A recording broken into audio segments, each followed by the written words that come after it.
Hi, my name is Marian Jantia, and welcome to my vlog. I haven't done any work today on my project, and I'm actually feeling okay about it today.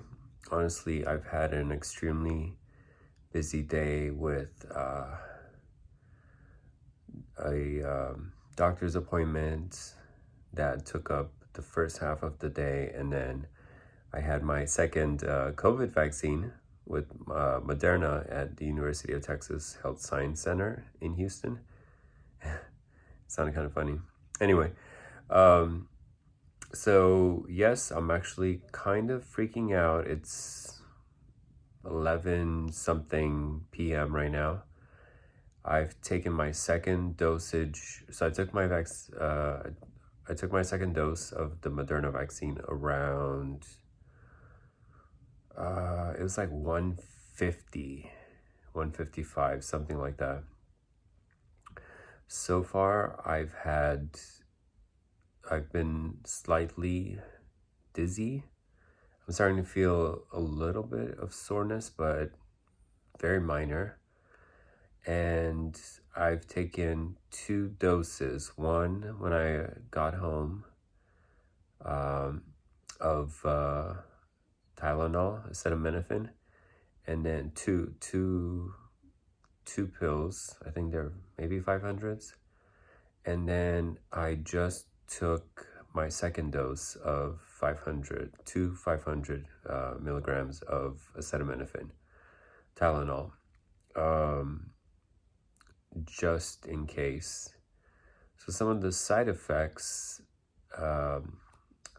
out of I think it was probably like 8 of my friends, 2 of them had 0 side effects on the first and second dose, and the rest of us have had side effects. For me, it was an extremely sore arm. Like I couldn't even raise my arm without pain, but I didn't take any medication for the first dosage. This one, I took it preventively, and preemptively, and what I'm worried about is a fever and malaise. It starts around supposedly 8 hours after you take the dose, and also nausea and just overall fatigue. So I'm hoping that doesn't happen to me. Yeah, I really hope it doesn't happen.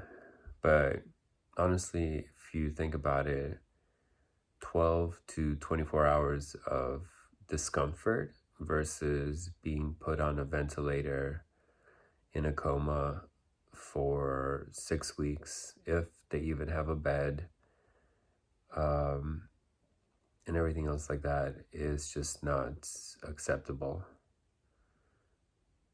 to me. And so I'm really excited, but there's just so many other things happening right now in my life that thinking about the excitement of the vaccine as I did on the first dosage is just not there.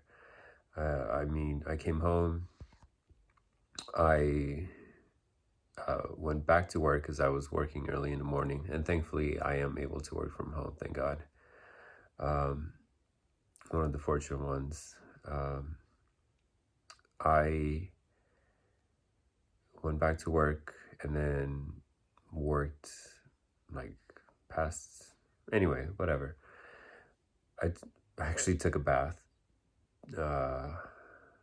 maybe 20 minutes after I got off of work, around like 5:40 or something, when I got off of work. And then ate dinner and went back to work. That's the thing about working from home. You're actually working longer and you're working more.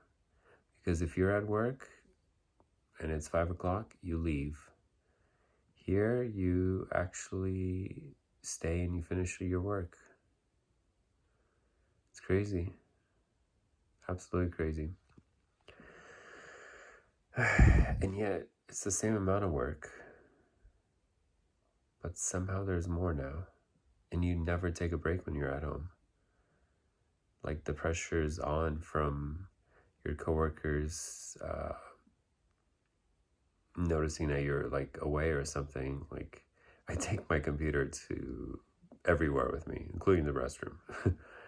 And I actually do work while I wait on my regular morning routine.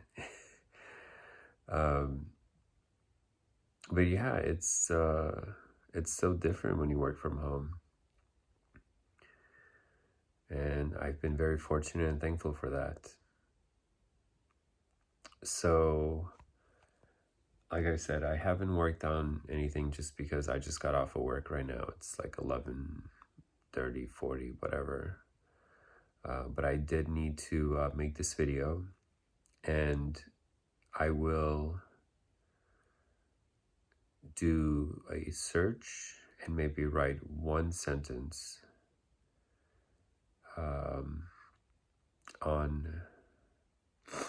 Well, I don't have any paper nearby, so I guess I'll just send a text to myself or something, write a note, an email. Oh, an email, because I've been checking that more lately. So I'll do that real quick as I'm submitting this video.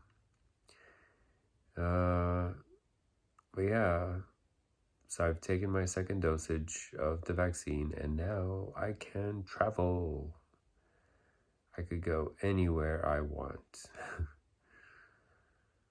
Oh man, what a long day.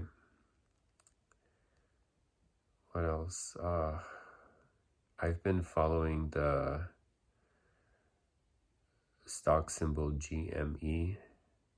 I haven't traded any of it. I haven't made any sort of trades on any of on the Reddit forum. In fact, I'm not on Reddit. I was for many years, but it was too addictive, so I had to get off. But the forum,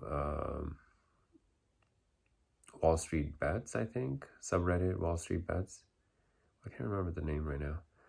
They did, from my understanding, something completely legal by trading a couple of stocks. I think AMC Theaters, GameStop, Bed Bath & Beyond, BlackBerry, and they had like 2 million followers, and so they were able to take out a lot of money out of these short sellers who shorted the stock over 140%. But apparently, if you take out people whose stocks shares you can't short, I think certain types of maybe institutional investors, don't quote me on this, and or the co-founders and the CEO, chairman, things like that, those are off the table, my understanding is. And if you take all that out, basically GameStop has been shorted over 300%, which I thought you could only do 100. Where are you pulling out these additional 200 magical percents? Like, everybody's double dipping. And so finally, I've been supporting,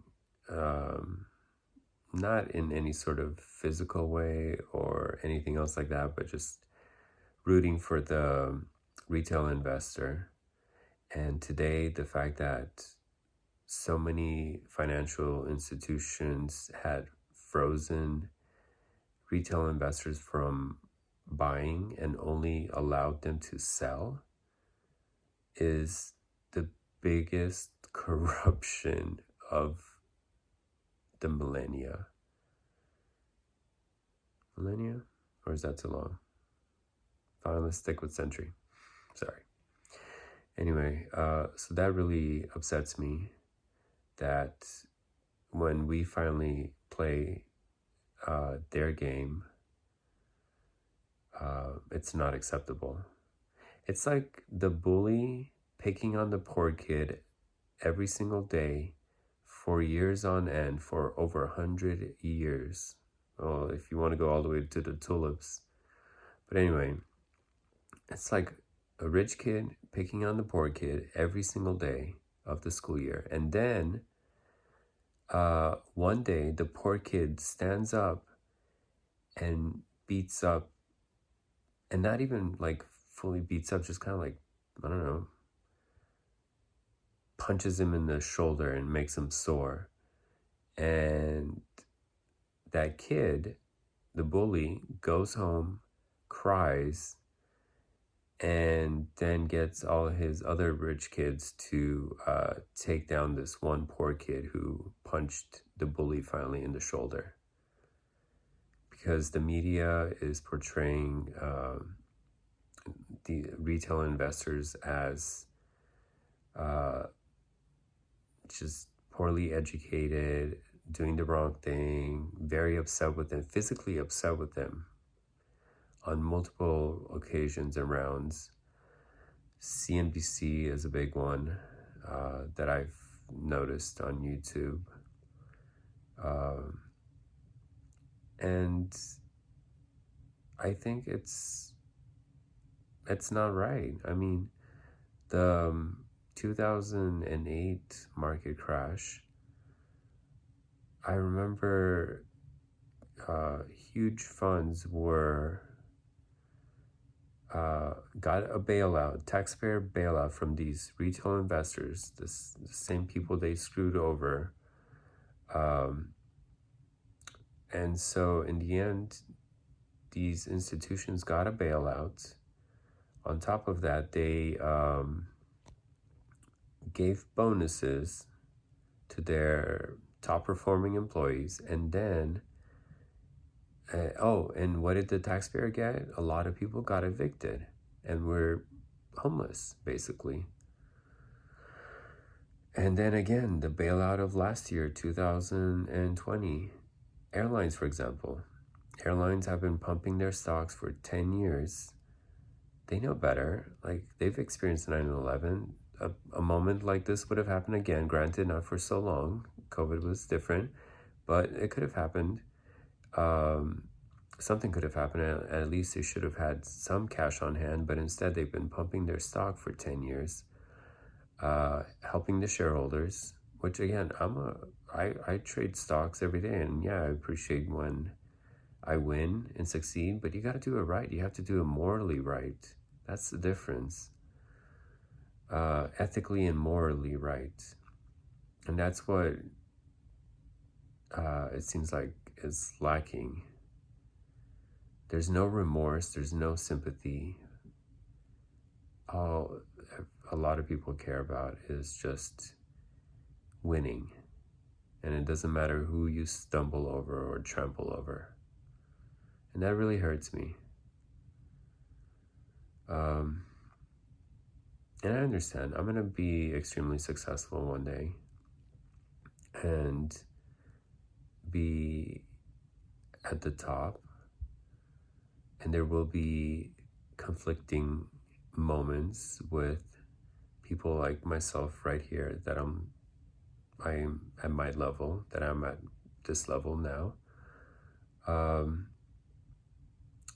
But I'd like to believe that it'll never be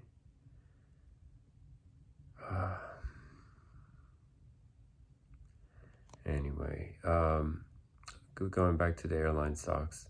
So they pleaded the government to bail them out. Then they needed a reload as well, the second time, a second bailout or something. And they said that we need this bailout or otherwise we have to lay off people. And guess what? They got bailed out and they still laid off people. So somehow the company is still, the airline companies, those specific, all of them, most of them, whatever, they're still around. they are, they're still doing okay-ish. I mean, with all things considered. And at the same time, they laid off all these people, but the shareholders are doing fine. Everybody else is doing fine. Or like with AMC, AMC was able to save thousands of jobs by this boost right now of their stocks. And all right. This is Marian Jantia. Good night.